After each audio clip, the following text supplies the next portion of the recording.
और बनाएंगे भिंडी मसाला। टाइम की वजह से, टाइम की सेविंग की वजह से कि मैंने यहाँ पर भिंडी में जो प्याज पड़ी डालनी थी वो मैंने पहले से हल्की फ्राई कर ली। अब आप देख सकते हैं कि कितनी मैंने इसमें फ्राई की है प्याज, सही है।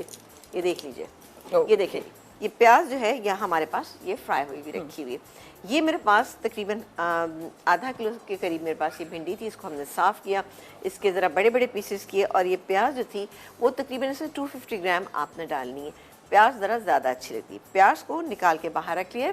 ये किस वक्त ऐड करेंगे आप अपने रेसिपी कार्ड में थोड़ी सी गड़बड़ मुझे लग रही थी, लेकिन ये के बारे में मैं आपको बताती जाऊँगी, आप फॉलो कीजिएगा। यहाँ पर अब हम शामिल करेंगे 1 बड़े साइज़ का या 2 मीडियम साइज़ के टमाटर। बेहद आसान सी रेसिपी, लेकिन इंशाल्लाह आपको पसंद आएगी। ये चला गया। अब क्या जाएगा इसके अंदर, अब हम डालेंगे बाकी अपने नमक मिर्च मसाले। नमक डालेंगे हम जायके के मुताबिक, लेकिन इसमें जाएगा 1 टीस्पून, ठीक है जी, 1 टीस्पून बिल्कुल सही रहेगा, लेकिन आप ज़्यादा खाते हैं तो डाल सकते हैं। इसके अलावा हम इसमें शामिल करेंगे पिसी हुई लाल मिर्च 1 टीस्पून। इसमें भिंडी में जैसे मैं कभी भी इसमें हल्दी पाउडर शामिल नहीं करती हूँ, और इससे क्या होता है कि मुझे लगता है कि इसका टेस्ट इतना अच्छा रहता नहीं। थोड़ा सा भिंडी में आप हल्दी डालती ही नहीं? नहीं, बिल्कुल भी नहीं डालती मैं। अब ये मिक्स हो रहा है, ये टमाटर जब गल जाएंगे तो ये मेरे पास भिंडियाँ यहाँ रखी, ये मैं इसके अंदर शामिल कर दूँ। ये नहीं करेंगे, नहीं देंगे। अच्छा चले, आपकी बात मान लेते हैं, लेकिन थोड़ी सी आपको भी हमारी बात माननी पड़ेगी।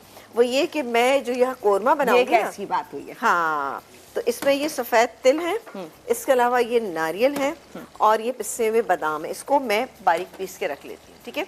नारियल बादाम और ये सफ़ेद वाले तिल हैं, इसको मैं पीस के रख लेती हूँ। बाकी क्या होगा, ये हम आपको कोकोनट और ये बादाम, ये बड़ा अच्छा सा पेस्ट इसका बन गया। यहाँ पर ये भी बड़ा अच्छा सा हो चुका है, तो अब इसमें मैं डाल देती हूँ ये हरी मिर्चें, ठीक है जी। इसको डाला, फिर इसके बाद हम डालेंगे इसमें ये भिंडी। रेसिपी कार्ड में लिखा हुआ कि जी भिंडी को डीप फ्राई करना है, वो थोड़ा सा शायद मिस्टेक हो गई कोई। तो ये देखिए भिंडी ज़रा सी हमने बड़ी बड़ी काटी है। अच्छा, भिंडी को मिक्स करें, और भिंडी को जैसे मैं कभी भी उसको कवर करके नहीं कुक करती हूँ। कवर करके कुक करने से क्या होता है, एक तो भिंडी का कलर अच्छा नहीं रहता, जैसे भिंडी गल बहुत ज़्यादा जाती है, थोड़ा सा पानी उससे ज़रा ज़्यादा, यानी पनीला जिसे कहते हैं ना, वो हो जाती है, और लेस भी ज़्यादा आ जाता है। अभी इसको हमने तेज़ आंच पे रखा हुआ है। बाकी अब क्या कुछ होगा ये हम आपको बाद में बताएंगे। इसको अब मैं शिफ्ट कर दूँगी कहीं और, लेकिन फ़िलहाल ये यहीं कुक हो रही है। स्लो कर देते हैं इसकी हीट को, ठीक है। जब बिल्कुल तकरीबन ये तैयार हो जाएगी तो हम डालेंगे इसके अंदर ये प्याज, क्योंकि भिंडी में ज़रा प्याज अच्छी लगती है। थोड़ी सी हम इसमें कलौंजी शामिल करेंगे, ठीक है, तकरीबन ½ टीस्पून के करीब, और डालेंगे इसमें अदरक। स्लाइस किया हुआ अदरक डालें या फिर चॉप करके डालिए, ग्रेट करके डालिए। इससे क्या होता है, भिंडी ज़रा बादी होती है तो उसका टेस्ट भी अच्छा हो जाता है, और उसका बादीपन भी कम हो जाता है, ठीक है। तो ये अब वो अच्छी नहीं लगती, लेकिन इस स्टेज पे मैं यहाँ पर ये है अदरक, आप डाल के देखिएगा, आपको मज़ा आ जाएगा अदरक के साथ भिंडी का, बहुत ही मज़ा आएगा, क्योंकि भिंडी मेरी बड़ी फेवरेट है तो मैं डालती हूँ, आप भी ज़रूर डालिएगा। ये गया इसके अंदर कलौंजी, कोई इसमें अचार के मसाले का फ्लेवर नहीं आएगा, लेकिन अच्छी लगेगी। तकरीबन मैंने 1 टीस्पून डाल दिया। इसको भी हम मिक्स कर लेते हैं।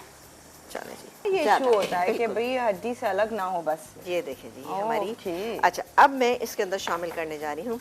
अच्छा, अब ये चुके हो गए, इसको मैं हटा देती हूँ, इधर रख देते हैं, इसको जाते हैं इधर। हाँ जी, और आंच को थोड़ा सा तेज़ इसलिए करेंगे कि मुझे ये इसके अंदर, सॉरी, ये मैंने पता नहीं किसका चमचा कहाँ डाला है इस वक्त। ये गई इसमें प्याज। बिल्कुल लास्ट में जब हम इसको सर्विंग का टाइम होगा, इसको प्याज को मिक्स करेंगे इसके अंदर। ये देखिए, ये ज़बरदस्त। अब चाहे तो हरा धनिया डालें, ना चाहे तो ना डालें,